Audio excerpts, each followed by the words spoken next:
Hello बच्चों। तो हम लोग अभी तक क्या पढ़ चुके थे? एक रोड लिया था हम लोगों ने जिसका थिकनेस नेग्लिजिबल था, जिसकी चार्ज डेंसिटी आपको lambda coulomb per metre given है, और उससे कितनी दूरी पर, ए दूरी पर किसी भी पॉइंट पी पर हम लोगों ने क्या किया था, इलेक्ट्रिक फील्ड के लिए एक्सप्रेशन सॉल्व किया था, जिसमें कि हमारे पास दो रिजल्ट आए थे। एक ई परपेंडिकुलर आया था। परपेंडिकुलर किसके है? रोड के परपेंडिकुलर है, जिसका कि आंसर क्या था, के lambda by A into sine theta 1 plus sine theta 2। एक आंसर आपके सामने क्या आया था, parallel component of electric field का। पैरेलल किसके है जी? ये रोड के पैरेलल है। उसका आंसर क्या आया था, के लेमडा बाई ए इंटू क्या, कोस थीटा 2 माइनस कितना, कोस थीटा 1। और थीटा 1 और थीटा 2 कहाँ से लिए गए एंगल्स थे? थीटा 1 और थीटा 2 कहाँ से लिए गए एंगल्स थे? वो कुछ ऐसा सिचुएशन था आपको गिवन कि आपने क्या किया था, ऊपर वाले एंड का जो थीटा लिया था उसको क्या लिया था, उस केस में थीटा 1 लिया था, और नीचे वाले एंड का जो एंगल लिया था आपने वो क्या लिया था, वो थीटा 2 लिया था।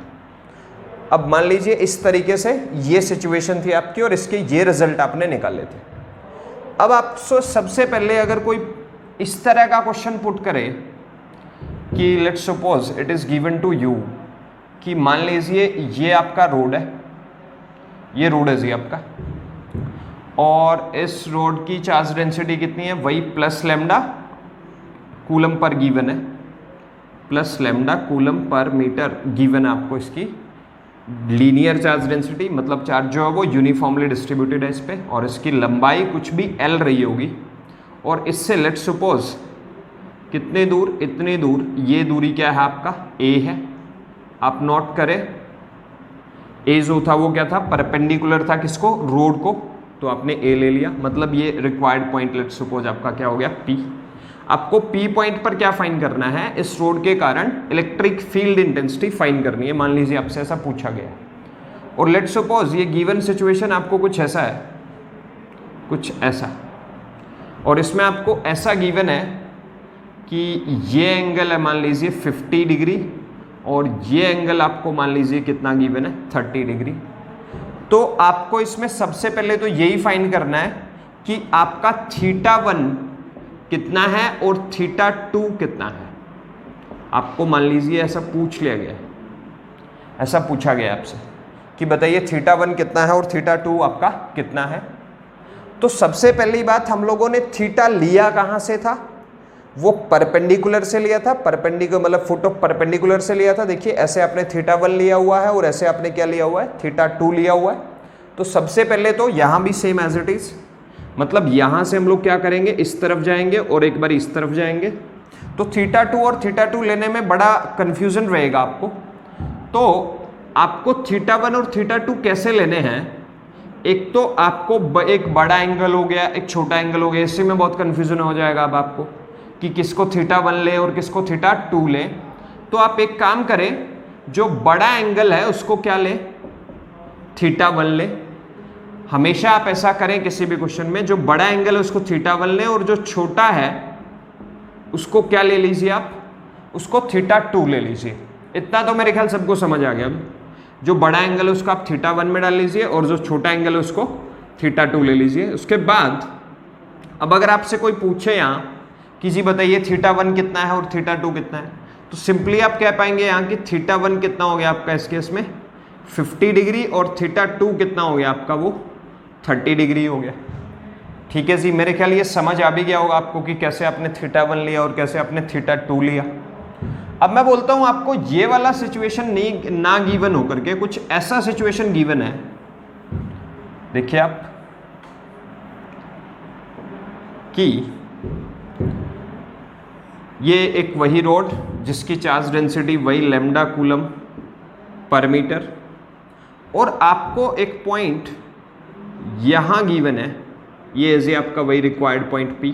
आपको इस रोड के कारण क्या करना है, P पॉइंट पर क्या निकाल करके दिखाना है, इलेक्ट्रिक फील्ड इंटेंसिटी निकाल करके दिखाना है। एंड इस तरीके से गिवन है आपका ये कि ये वाली जो दूरी है आपको वो मान लीजिए क्या दे रखी है, लेट्स सपोज कोई भी दूरी क्या दे रखी है, D दे रखी है।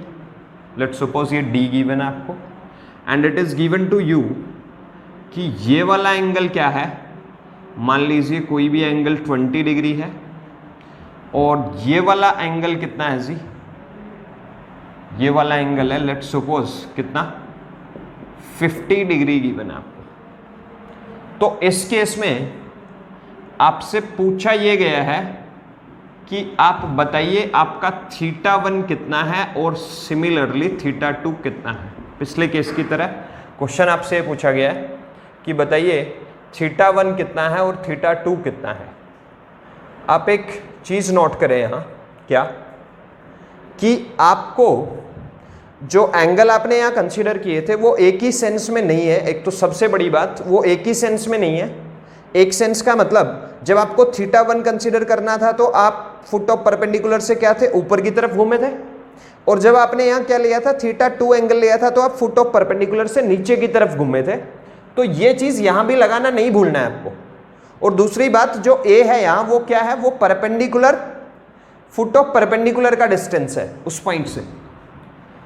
पॉइंट से फुट ऑफ परपेंडिकुलर है। तो सबसे पहली बात तो अगर मैं आपको यहां ए सिखाऊं, इसको आगे बढ़ा लीजिए, तो आप देख सकते हैं कि इस राइट एंगल ट्रायंगल में ये राइट एंगल हो गया आपका।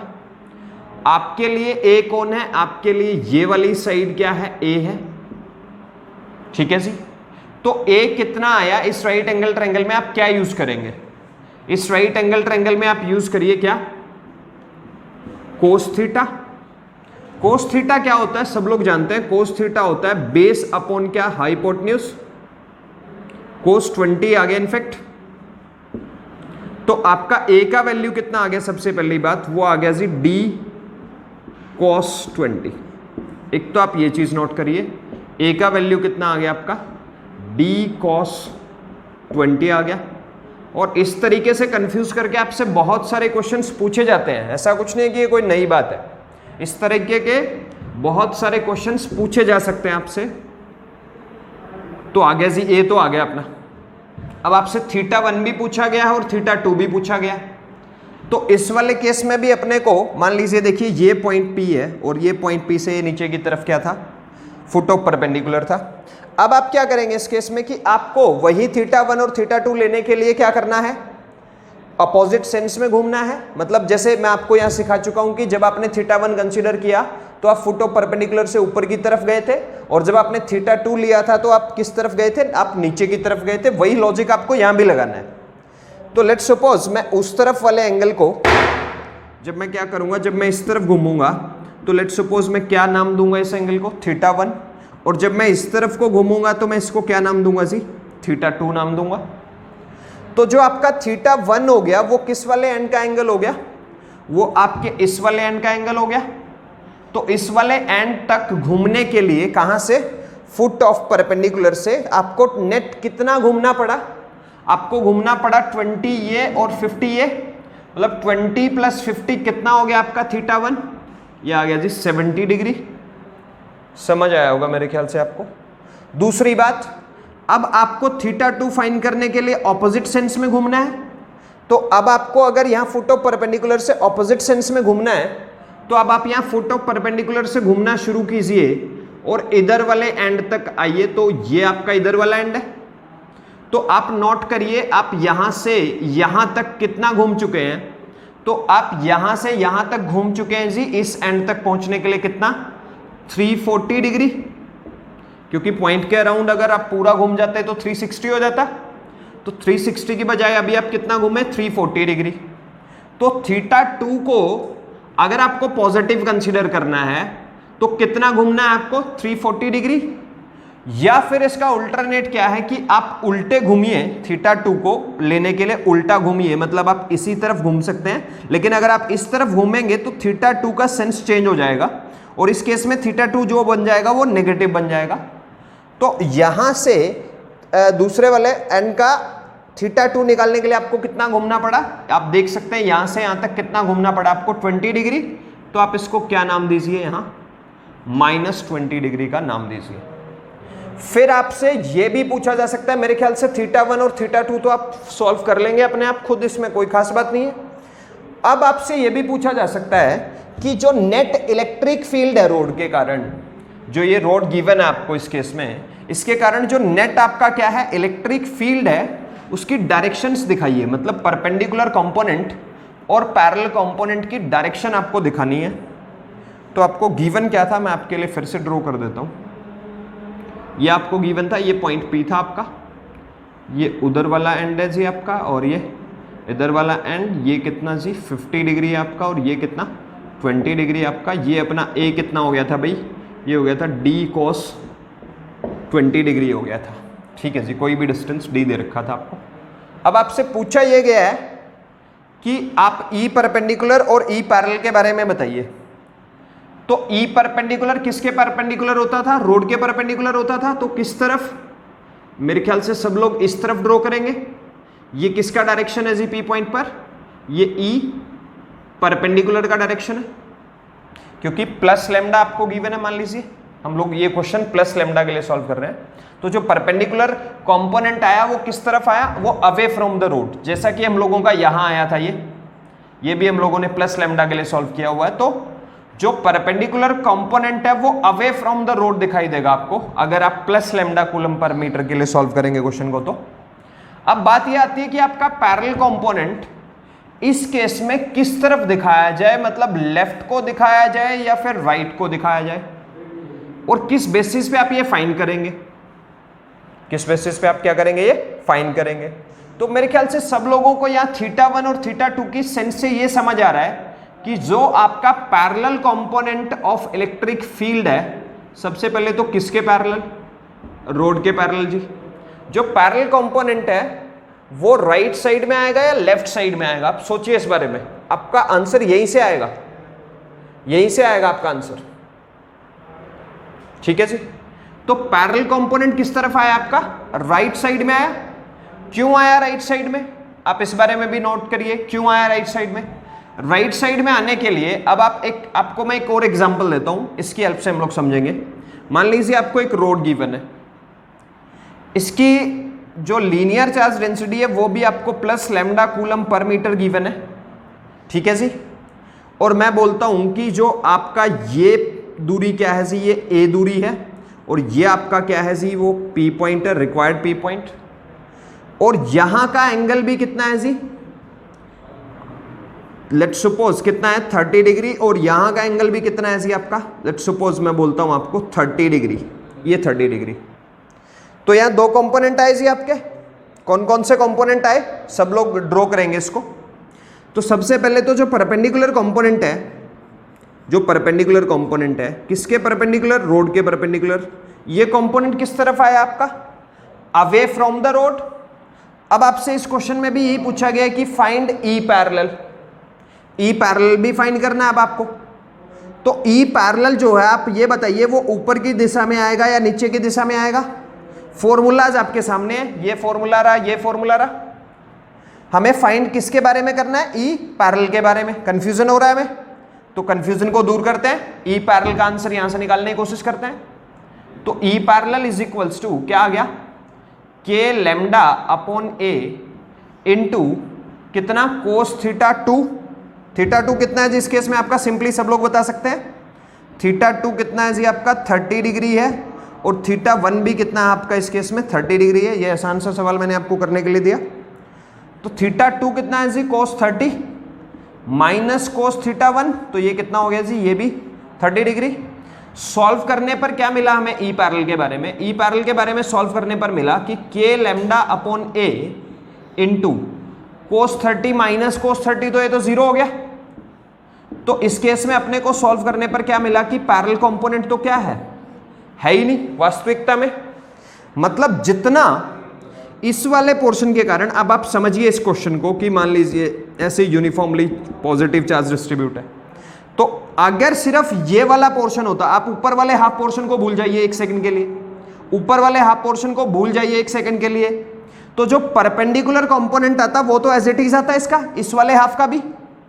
जो इस वाले नीचे वाले हाफ का जो पैरेलल कंपोनेंट आता वो किस तरफ आता, वो आपका आता ऊपर की तरफ।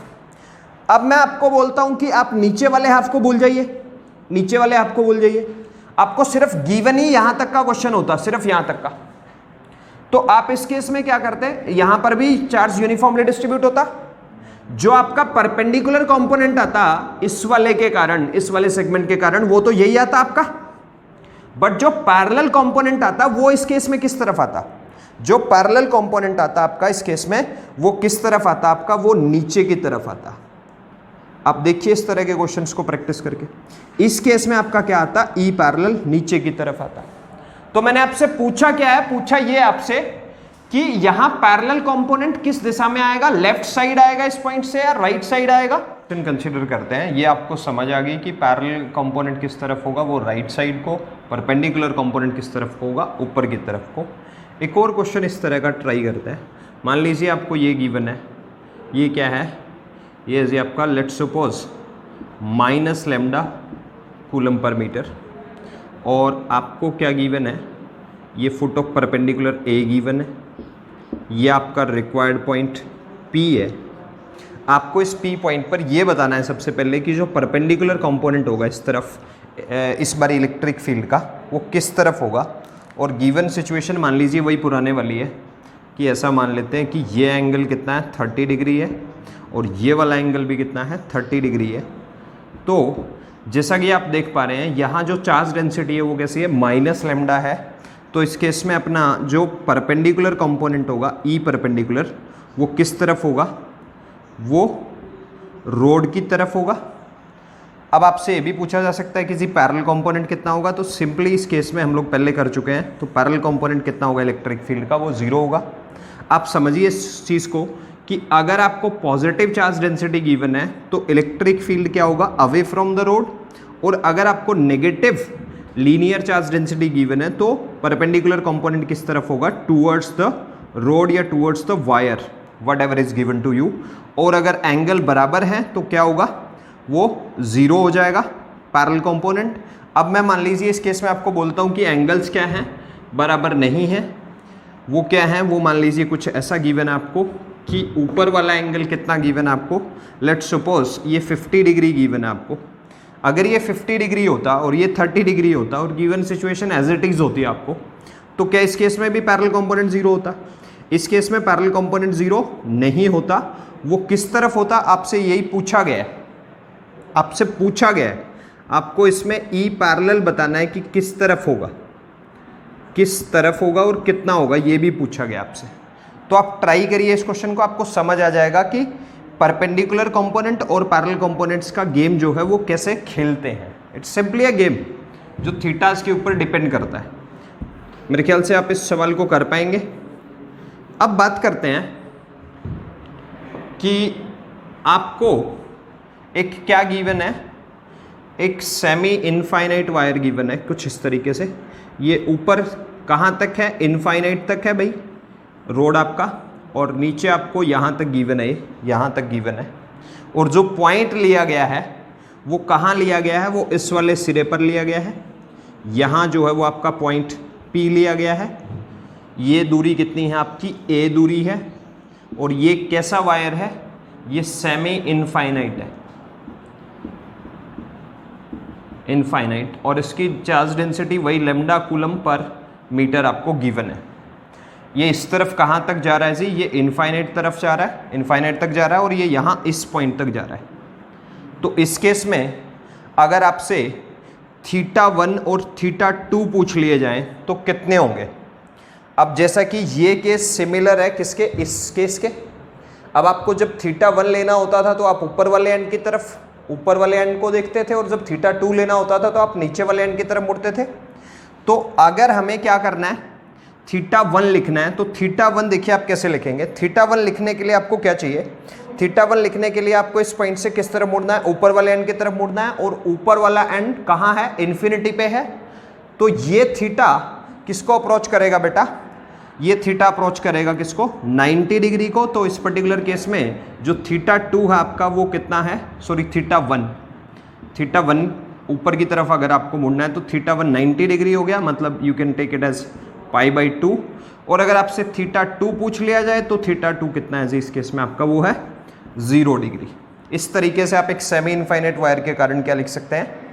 इलेक्ट्रिक फील्ड के कंपोनेंट्स लिख सकते हैं। अब आपसे ये भी पूछ लिया गया कि डायरेक्शन बताइए। पैरेलल कंपोनेंट और परपेंडिकुलर कंपोनेंट का। तो परपेंडिकुलर कंपोनेंट के बारे में हम जानते हैं कि अगर चार्ज डेंसिटी पॉजिटिव गिवन है तो परपेंडिकुलर कंपोनेंट जो होगा इलेक्ट्रिक फील्ड का वो किस तरफ होगा, वो अवे फ्रॉम द रोड होगा, और पैरेलल कंपोनेंट किस तरफ होगा, वो होगा उस तरफ जिस तरफ का पोर्शन आपको कम गिवन है। ये एक तरीका हो गया आपके लिए फाइंड करने का। तो इस तरफ क्या होगा जिस केस में आपका वो ई पैरेलल होगा, पैरेलल किसके, रोड के पैरेलल, परपेंडिकुलर किसके, रोड के परपेंडिकुलर। अब अगर इस केस में आपसे रिजल्ट पूछ लिए जाएं कि रिजल्ट बताइए कितने रिजल्ट होंगे, तो आप ई परपेंडिकुलर को कैसे सॉल्व करेंगे। तो ई परपेंडिकुलर का आंसर ये रहा आपके सामने। आप इसे क्या लिखेंगे, दैट इज के लेमडा बाई ए इंटू क्या, साइन थीटा 1। तो साइन थीटा 1 कितना हो गया जी आपका, साइन 90 प्लस साइन थीटा 2। तो साइन थीटा 2 कितना हो गया जी आपका, 0। आप इसको सॉल्व करेंगे तो आंसर क्या आएगा आपका, दैट इज के लेमडा बाई ए साइन 90 कितना होता है, सब लोग जानते हैं 1 होता है। साइन 0 कितना होता है, 0 होता है। तो ई परपेंडिकुलर का आंसर आ गया जी अपना के लेमडा बाई ए। ये आ गया जी परपेंडिकुलर कंपोनेंट आपका। सिमिलरली आपसे ई पैरेलल पूछ लिया जाता है इसमें, तो आप ई पैरेलल का आंसर इस बेसिस पे देते कि के lambda by A into cos theta 2। तो कोस थीटा 2 कितना है, 0 माइनस कोस कितना 90। तो आप इसको सॉल्व करेंगे तो क्या आंसर आएगा, दैट इज के lambda by A into cos 0 कितना हो गया जी 1 माइनस कोस 90 कितना हो गया, कोस 90 कितना हो गया 0। तो आपका आंसर इसका भी कितना आ गया जी, के लेमडा बाई ए। ये आंसर आ गया जी आपका पैरेलल कंपोनेंट का। परपेंडिकुलर कंपोनेंट कितना आया इस केस में, दैट इज के lambda by A. Parallel component कितना आया जी आपका इस केस में, दैट इज के लेमडा बाई ए। अब आप सोच सकते हैं कि दोनों का जो रिजल्टेंट होगा वो कुछ इस डायरेक्शन में होगा। Parallelogram law of vector addition आप यूज करेंगे तो इस डायरेक्शन में आपका क्या आएगा, नेट इलेक्ट्रिक फील्ड आएगा।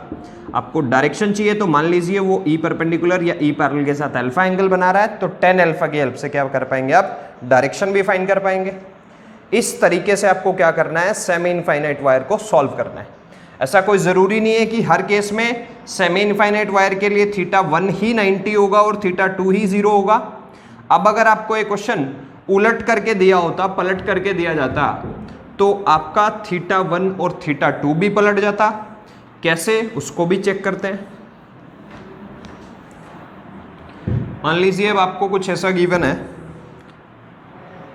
कि यहां वाला एंड फिक्स है और ये नीचे की तरफ वायर कहां तक है जी, ये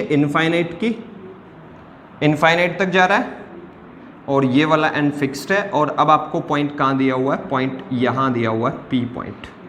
ये दूरी कितनी गिवन है, लेट्स सपोज आपको ए गिवन है, इसका charge density plus lambda coulomb per metre given है आपको, मान लीजिए। तो इस केस में आपको अगेन थीटा 1 और थीटा 2 लिखने हैं। तो इस केस में आपका थीटा 1 तो कितना हो गया जी, सब लोग समझ पा रहे हैं 0 डिग्री, और इस केस में आपका थीटा 2 अप्रोचेस टू 90 डिग्री। तो ये हो गया। अगेन आपसे ये पूछा जा सकता है कि आप बताइए परपेंडिकुलर कंपोनेंट किस तरफ आया और पैरेलल कंपोनेंट किस तरफ आया। तो परपेंडिकुलर कंपोनेंट तो किस तरफ आया इस बारी, इस तरफ। आंसर क्या आएगा, दैट इज के लेमडा बाई ए। आपसे पैरेलल कंपोनेंट पूछा जा सकता है, तो पैरेलल कंपोनेंट किस तरफ आएगा जी इस बारी, ऊपर की तरफ। ये हो गया ई पैरेलल आपका। आंसर इसका भी कितना आएगा, दैट इज के lambda by A. Net electric field किस तरफ आएगा आपका, इस तरफ आएगा। ये क्या बन गया जी आपका, नेट इलेक्ट्रिक फील्ड बन गया। मेरे ख्याल से इस तरीके से आप सॉल्व कर पाएंगे। अब मैं आपको ये सिखाता हूं कि कैसे थीटा 0 होता है, कैसे थीटा क्या होता है 90 डिग्री होता है, और इसका लेंथ ऑफ गिवन वायर से क्या रिलेशन होता है, और उसके फुट ऑफ परपेंडिकुलर का जो डिस्टेंस है उसका क्या रोल होता है थीटास को कंसीडर करने में।